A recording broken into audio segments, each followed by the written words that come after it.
Good morning বন্ধুরা। তো দেখো আমি আজ সকাল সকাল ঠাকুর ঘরে এসে গেছি এবং আমার গোপসোনার স্নান হয়ে গেছে, জামা কাপড় পরে রেডিও হয়ে গেছে। তো এবার আমার গোপসোনাকে একটু ফুল দিয়ে সাজিয়ে দিচ্ছি।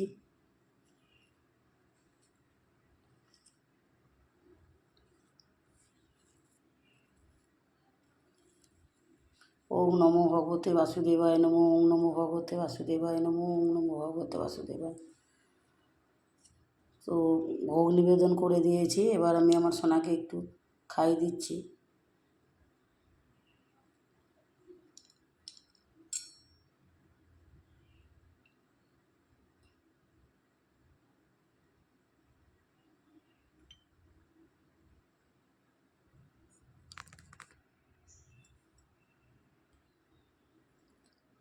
ধূপ দেখিয়ে দিচ্ছি। আমার সোনাকে একটু আদর করে দিচ্ছি। তো বন্ধুরা, এরকম ছোট্ট ছোট্ট মর্নিং ব্লগগুলি যদি তোমাদের ভালো লেগে থাকে তাহলে লাইক সাবস্ক্রাইব করো। হরে কৃষ্ণ, রাধে রাধে।